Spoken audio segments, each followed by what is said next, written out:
Estamos de regreso, televidentes y oyentes del Saborcito de la Mañana. Gracias por seguir en sintonía nuestra a través del canal de noticias de Nicaragua, CDNN 23 o canal 99 en el cable, y a través de la red de radios, Radio Universidad, Radio Rumbos, La Costeñísima y Radio Darío. Tengo un mensaje antes de entrar con Juan Sebastián en el 85-88-2912 que dice: qué bárbaros de la alcaldía de Managua por no evacuar a esta gente humilde. Fallecieron aplastados por un muro perimetral y la semana pasada lo denunciaron, que el muro caería. Hay imágenes de la denuncia y ahora las imágenes de la tragedia. Lo decía hace un rato, y efectivamente creo que a partir de este momento, a todos los que están, no solamente en el punto del barrio 18 de mayo, a todos los que han denunciado que tienen miedo de que pase algo cerca de sus viviendas, les van a hacer caso, porque no tenemos que esperar a que pasen estas tragedias para reaccionar. Quiero saludar también a nuestra amiga Betsabe Zúñiga, una amiga costarricense que está en Nicaragua y que está en sintonía de Café con Vos. Saludos hasta donde está Betsabe, gracias por estar viéndonos. Juan Sebastián Chamorro, director ejecutivo de FUNIDES. Hace unos días presentaron el tercer informe de coyuntura. ¿Cómo estamos económicamente? ¿Qué proyecciones tenemos? Bienvenido a Café con Vos. Muchas gracias, Luis, por la invitación. Siempre un placer estar contigo y compartiendo, verdad, el sentimiento de solidaridad con esta familia y la tragedia que les luta. Yo creo que esto lleva a una reflexión sobre el cambio climático que vamos a hablar un poco más adelante. Efectivamente, presentamos esta semana el informe de coyuntura económica. Aquí, digamos, dependiendo cómo lo querrás ver, ¿verdad? Sí, exactamente, o el pero que le querrás poner. 4% de crecimiento es lo que proyectamos nosotros, ¿verdad? En el crecimiento de la economía nicaragüense. Estas son tasas definitivamente insuficientes para poder cubrir el rezago que tiene el país, para poder igualarnos, digamos, con el nivel de ingreso de muchos otros países de la región, como por ejemplo las demás economías centroamericanas. Sin embargo, si uno lo compara en la coyuntura actual es de un escenario en el cual la economía mundial no está creciendo a tasas muy elevadas. De hecho, ha habido una desaceleración, como se ha sentido aquí también. Si uno lo compara entonces con relación al resto de los países, no estamos tan mal, digamos, estamos de hecho en una tasa bastante aceptable. Si lo comparamos con, por ejemplo, informes como la CEPAL, que dice, bueno, después de Panamá, Nicaragua es el país que se mantiene con mejor crecimiento económico. Bueno, hay otros países como Colombia, Bolivia, que están teniendo un buen repunte. No estamos, digamos, en la segunda, creemos nosotros en el segundo lugar, pero sí estamos relativamente altos, digamos, hay un grupo de países que está creciendo. Y una cosa interesante es de que son los países que están más asociados a Estados Unidos los que están teniendo esta ventaja, porque Estados Unidos está pasando un periodo que está creciendo un poquito mejor que el resto de los países desarrollados. Europa está creciendo medio %, Japón está casi en cero. Entonces, los países que estamos de alguna manera asociados con la economía de Norteamérica, nos está yendo un poquito mejor. Economías regionales que dependen, por ejemplo, del turismo mundial, como el Caribe, no les está yendo igual. En Sudamérica, algunos países les está yendo bien con el tema de los hidrocarburos y los minerales, ¿verdad? Es el caso de Bolivia, por ejemplo. Colombia le está yendo bien, pero en términos generales, ¿qué te puedo decir? La tasa de crecimiento del país, que cómo se traduce esto en el ingreso de las personas y de las familias nicaragüenses, lo vamos a hablar más adelante. No está tan mal, ¿verdad? Pero, como decimos siempre en FUNIDES, pero podría estar mejor. Ese pero ya vamos a hablarlo más adelante, porque ayer el asesor económico se refirió a ese pero de FUNIDES y vamos a hablarlo más adelante. Pero, a ver, ¿a qué se debe específicamente la reducción de los números de 5 puntos que estábamos más o menos hace un año? Estamos en un porcentaje menos, un 1% menos. Sí, bueno, en primer lugar, hay un factor externo, como te venía diciendo, ¿verdad? Otra cosa que estamos notando es de que ha caído la inversión privada, la inversión extranjera directa ha caído, de hecho, y la inversión pública. ¿Hay explicación? Bueno, hay varias explicaciones, ¿verdad? Porque no solamente cuando uno habla de procesos de inversión, uno habla de un conjunto de proyectos y algunos pueden atrasarse por un motivo, otros pueden atrasarse por otro motivo, ¿verdad? Nosotros estamos escuchando de que efectivamente esta caída podría al menos revertirse levemente y llegar a signos positivos en el 2015. Lo que pasó también es que en el año 2012 tuvimos un nivel de inversión bastante alto. Entonces, cuando vos tenés esos fenómenos estadísticos meramente, es bien difícil mantener el ritmo y por eso hay casi una caída como natural, ¿verdad? Pero sí preocupa que la inversión no esté aumentando en las importaciones de bienes intermedios, que se llama, con lo que es maquinaria, bienes de capital, ha caído. Entonces ese es, digamos, un elemento que está parando un poco la generación de empleo. ¿Cuánto pesó el tema de los temblores? Porque ese ha sido unos argumentos para la reforma presupuestaria del año 2014. ¿Cuánto pesó eso? ¿Cuánto pesó el tema del clima, por ejemplo, en esto?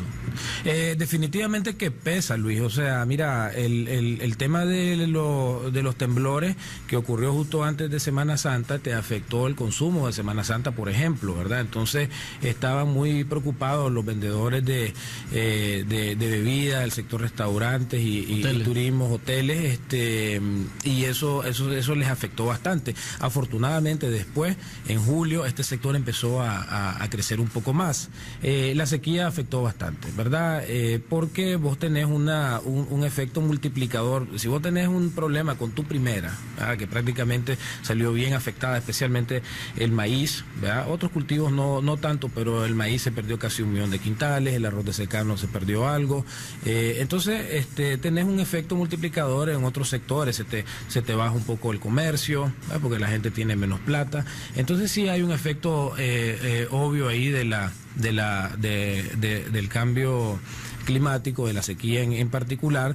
Sin embargo, hemos dicho y lo presentamos en el informe de coyuntura, este tema de la sequía no hay que verse desde un punto de vista de números y de Producto Interno Bruto y de economía.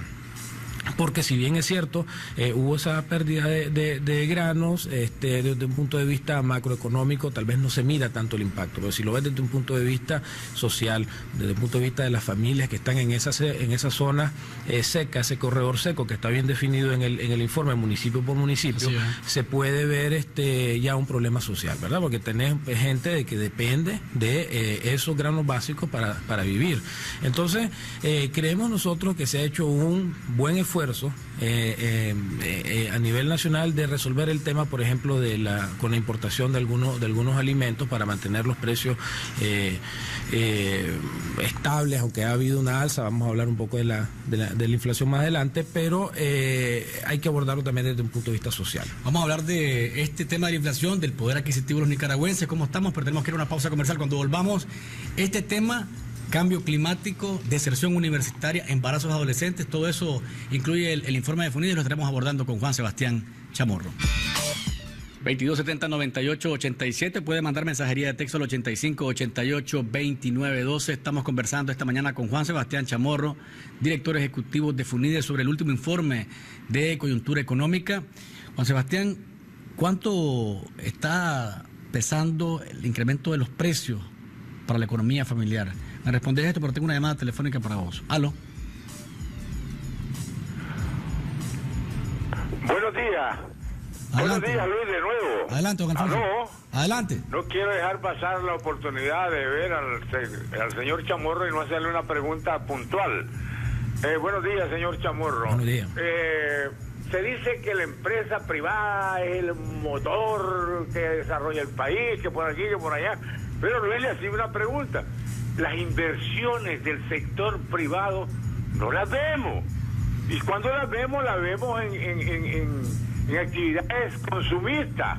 El otro día alguien estaba dando saltos de alegría, que bueno, va a poner una disciplina. No, eso es vender perfume, eso no desarrolla al país. No sé si estoy equivocado. Y si estoy equivocado, yo le ruego que usted me aclare que esa inversión de consumismo, si acaso, porque las inversiones de los NICA, de los capitales NICA, las vemos siempre de la mano de esos préstamos del BID, de la AIDE, pero nunca vemos a excepción de Piero Cohen, y hay que decirlo, ese tiene vaca, tiene esto, tiene el otro, y no anda pidiendo concesiones.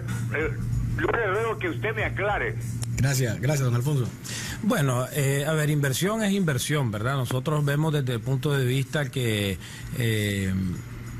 lo que don Alfonso está haciendo es una pregunta que nosotros los economistas lo definimos como normativa, qué es bueno y qué es malo.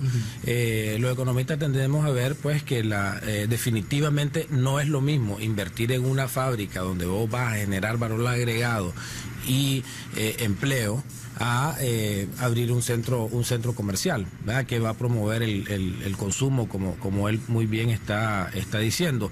Desde el punto de vista normativo uno podría decir, hombre, hay que incentivar a que vengan las empresas a generar el valor agregado. Entonces yo creo que hay algo de válido en su argumento, pero cuando empezamos a definir y darle adjetivos a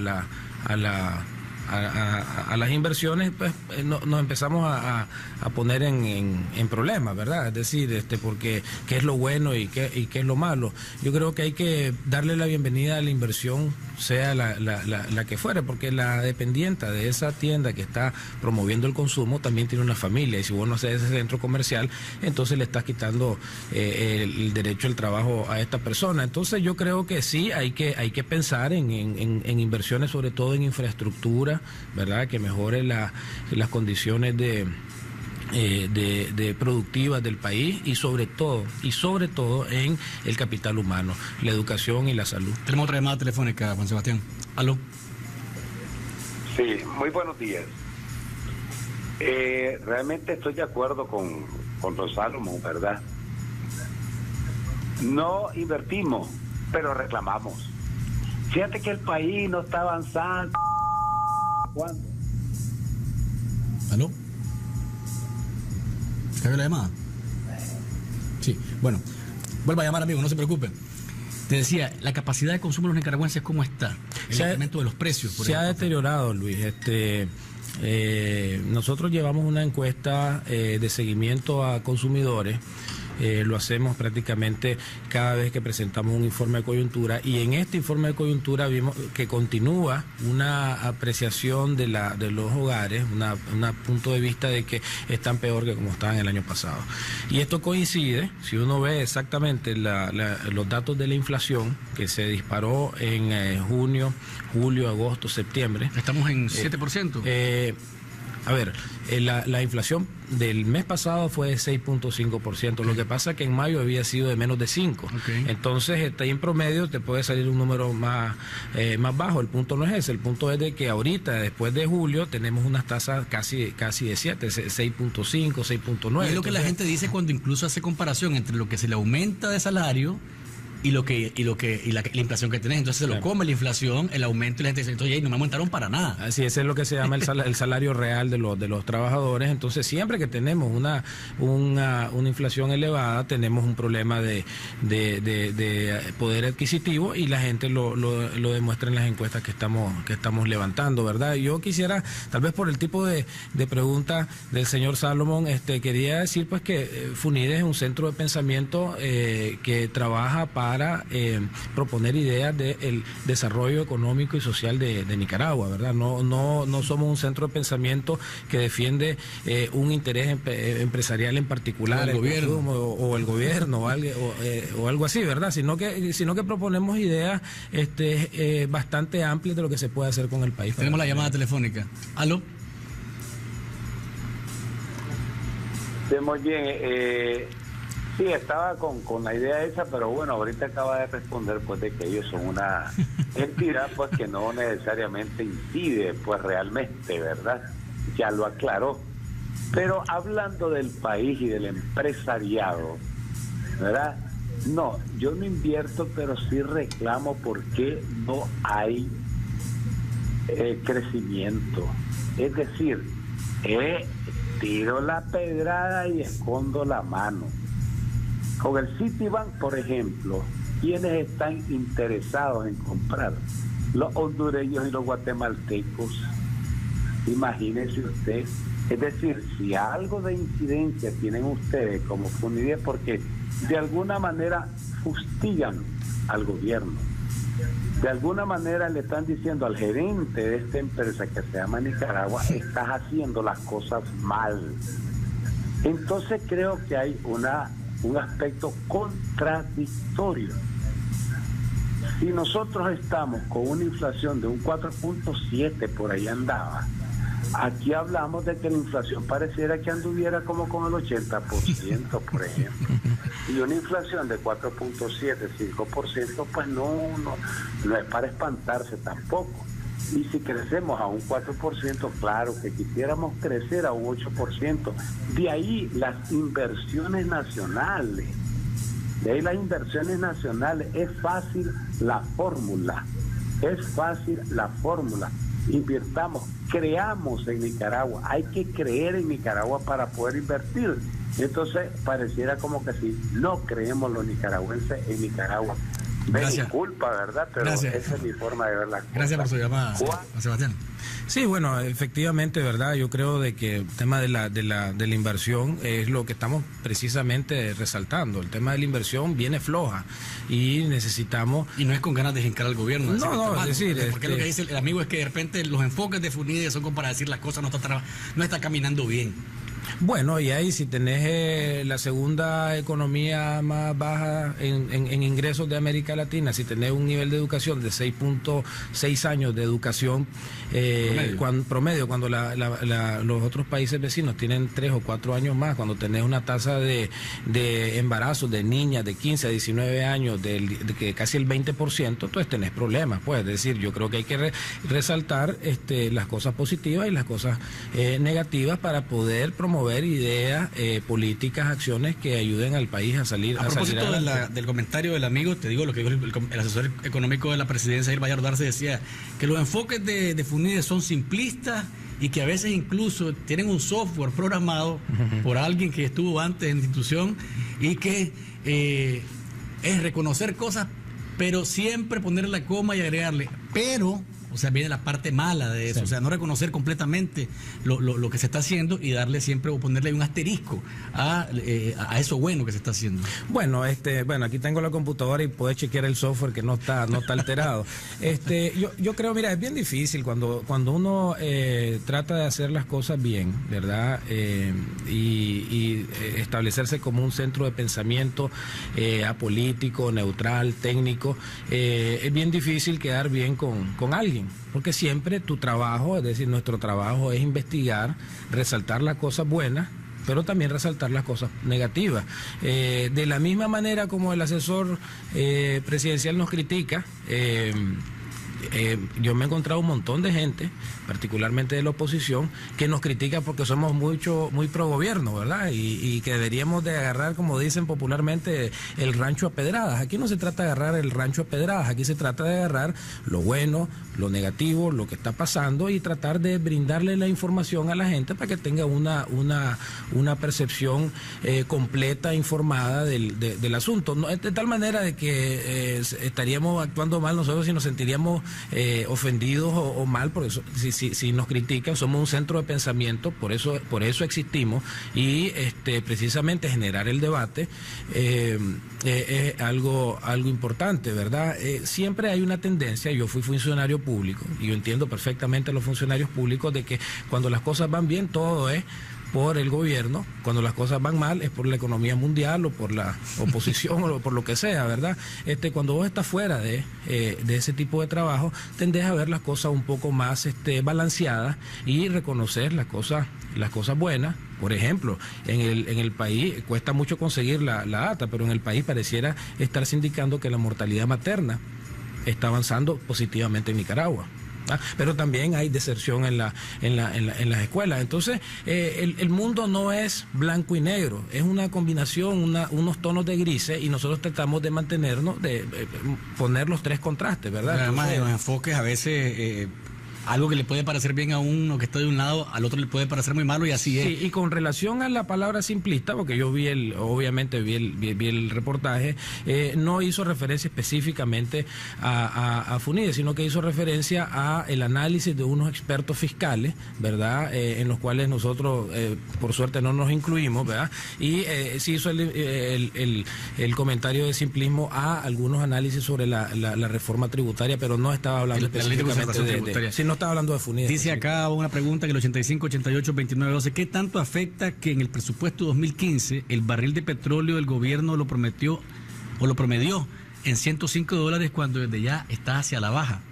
Bueno, eso es un beneficio, porque si vos presupuestás que en tu casa vas a comprar 5 quintales de frijoles en el año y lo presupuestaste de 33 y de repente te das cuenta que está a 25, entonces puedes tener plata, liberar recursos para o comprar más frijoles o desviarlos hacia otro uso del hogar. Lo mismo pasa con los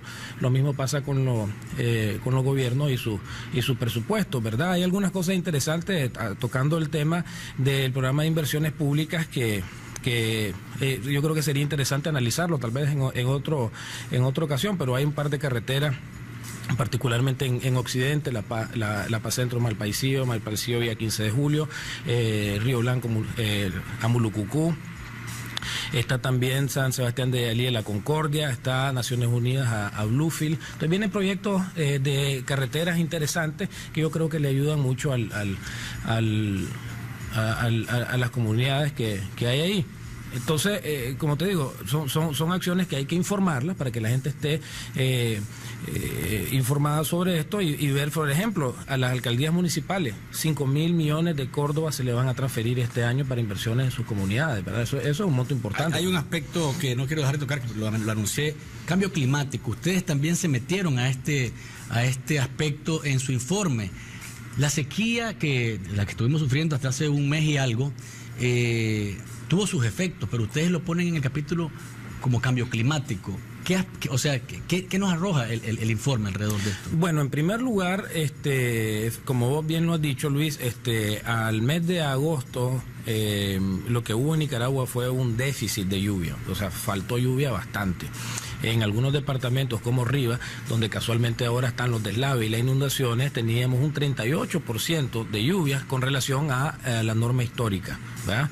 Entonces, ¿qué te está diciendo eso? Bueno, de que ahí hay un problema serio, y ahora tenés en octubre y finales de septiembre un régimen de lluvia excesivo con relación a la norma histórica. Entonces, lo que inicialmente iba a ser un capítulo de sequía se convirtió en un capítulo de cambio climático, porque cuando se da el fenómeno del Niño, que dicho sea de paso, en los años 60 se registraron 2 niños y en la década pasada se registraron 4 niños. Si eso no es cambio climático, para los críticos yo creo que habría que revisar los datos, ¿verdad? Pero hay un cambio en el régimen de lluvia, y no solamente de que tenemos más niños, sino que los extremos son más puntiagudos, es decir, la sequía más severa y las lluvias más fuertes, como lo vimos la noche de ayer.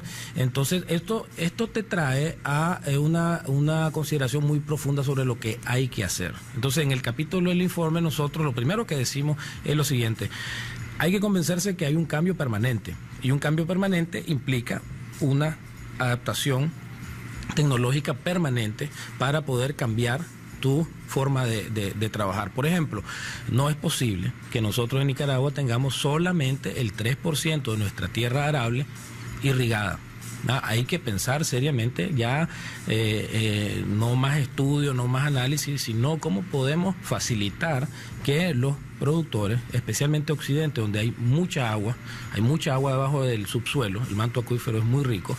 ¿Qué se puede hacer para activar estas tierras con irrigación y así tener una mayor productividad? Los productores de Occidente, los conozco muy bien, van a decir es que el costo de la energía está bien caro. Entonces hay que resolver ese problema, ¿verdad? Sí. Ahora, en cuanto al tema de la deserción universitaria, que me parece que es un tema muy importante, ese estudio dice, hay promedios de cuántos estudiantes inician sus estudios y cuántos se salen a mitad de los estudios y no terminan las carreras. ¿Cuáles son las estadísticas y cuáles son las razones por las cuales la gente deja de estudiar una carrera?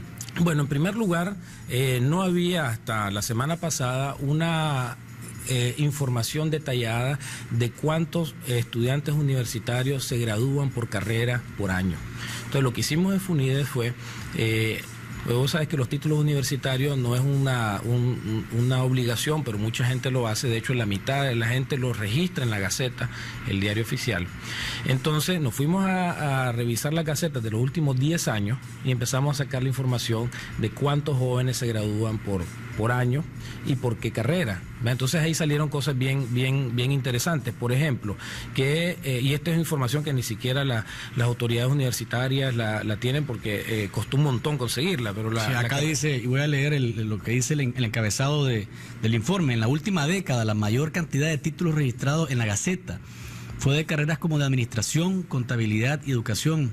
Adicionalmente, hay una gran cantidad de egresados que no han registrado su título en la Gaceta. Sí, exactamente. Entonces, pero bueno, el hecho de que solo estemos hablando de títulos registrados le da una cierta limitación al análisis, pero te está diciendo dos cosas interesantes: de que la ingeniería están un poco, digamos, como en el término intermedio. Las medicinas repuntan algo por ahí, por la ingeniería. Ciencias jurídicas también. Y la ciencia jurídica, pero digamos, si uno ve la administración, contabilidad, educación, esas son las tres principales carreras que nos llamó mucho la atención ver bastante estudiantes de la carrera de educación, lo cual es positivo porque vas a mejorar el nivel de empirismo en el sistema educativo. ¿Por qué desertan? Bueno, las razones son múltiples, ¿verdad? Es decir, ¿por qué deja un joven la universidad? Puede deberse a un montón de factores. Nosotros no investigamos eso porque lo que investigamos fue, después le hicimos una encuesta a los que continuaron, terminaron sus estudios y continuaron su vida laboral, que es otra pregunta interesante. ¿Cuánto tiempo les tomó conseguir trabajo, etcétera? Y entonces ahí vimos de que, por ejemplo, a los abogados les toma más tiempo conseguir trabajo, pero ganan relativamente más. A los médicos más rápido consiguen el trabajo y ganan bien. Pero una cosa bien interesante es de que de los títulos registrados, el doble hay de mujeres que de varones, ¿verdad? Y solamente en la Universidad Agraria y en la Universidad de Ingeniería, en la UNA y en la UNI, solamente en esas dos escuelas hay más varones, muchachos, que muchachas. En la UDM es donde encontramos una proporción mucho mayor de muchachas que de muchachos. Entonces, algo positivo que estamos viendo es de que más mujeres están graduándose y registrando sus títulos. La tasa de deserción, como así es la pregunta, si bien no estudiamos las causas, sí sabemos que anda alrededor de un 48%, y eso es bastante alto. Porque, ¿qué es lo que pasa? La mitad, o sea, la mitad prácticamente. Así es. Hay 173.000 estudiantes en el sistema de educación superior. Se gradúan, Luis, aproximadamente unos 15.000, y muchos de ellos desertan en el primero y segundo año. Estos muchachos han pasado por un proceso, han sido sobrevivientes de un proceso donde miles de niños y jóvenes se han quedado atrás. La deserción en primaria, la deserción en secundaria, que es bien alta. Entonces, el hecho de que ya lleguen a la universidad los pone en una posición muy privilegiada para ellos mismos, porque si ellos terminan esa carrera, otro análisis que hicimos en FUNIDE, encontramos que el que tiene un título universitario gana hasta un 20% más del que no lo tiene. Entonces, cuando vos comenzás una carrera universitaria, el consejo a los jóvenes es que lo terminen, porque un desertor no cae bien en un empleador. Cuando vos vas ahí, estudios realizados nada más, entonces va a decir, no, abandona las cosas, pues. Entonces está perdiendo una oportunidad. La carta de presentación. Mejor que ni la ponga, pues, que ponga secundaria completa. Entonces, ese efecto le puede afectar muchísimo. Entonces, y ya ni se diga el país, ¿verdad? Que es un beneficio enorme tener a alguien licenciado, algún arquitecto o ingeniero, ¿no? Dice, el último, tenemos 2 minutos nada más para esto. La maternidad adolescente ha bajado, ¿verdad? En promedios en Nicaragua, pero Nicaragua se mantiene como el país más alto de Centroamérica con embarazos adolescentes, por ejemplo. De todas las muchachas de entre 15 y 19 años del país, un 18% de ellas o es madre o está embarazada. Y de esas que son madres o que están embarazadas, casi el 40%, un poquito menos de la mitad, van a ser madres solteras. ¿A qué viene todo esto? Viene relacionado al tema de la educación. Cuando vos tenés 14, 15, 19 años y salís embarazada, vos abandonás la escuela prácticamente. Solamente un 20% de las muchachas que salen embarazadas en secundaria, continúa la educación secundaria. Y no hay ninguna razón por la cual ellas no puedan continuar sus estudios. De hecho, cuando la misma muchacha sale embarazada en la universidad, tiene un 56% de probabilidades que continúe la carrera. ¿Políticas públicas para resolver este problema? Fomentar el retorno a la escuela de parte de las autoridades para que se quite este estigma de que si saliste embarazada y tenés 17 años, sos mala, sos un mal ejemplo, tenés una marca. Hay que agarrar a estas niñas y asegurarse que continúen la reinserción. Su retorno a la escuela. Reinserción ya suena como delincuencia, ¿verdad? Entonces, su retorno a la escuela. Educación de salud sexual y reproductiva diferenciada. Tenemos un relativo buen sistema de educación, pero en este sistema de salud pública, a veces queremos darle la atención y la información de salud sexual y reproductiva a las jóvenes en el mismo centro o puesto de salud donde va la abuelita, donde va la tía. ¿Van a llegar ahí o no van a llegar ahí? Entonces, tenés que hacerlo diferenciado.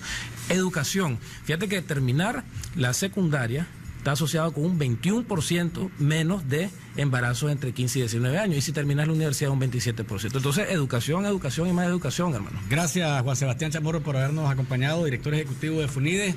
Interesante los datos que trae siempre, los informes de coyuntura de este organismo que va más allá de lo económico. Se mete en temas que tienen que ver con economía, pero que tienen que ver directamente con políticas públicas, como mencionaba hace unos segundos Juan Sebastián. Gracias por habernos acompañado, Juan Sebastián. Amigos televidentes y oyentes, gracias por habernos sintonizado.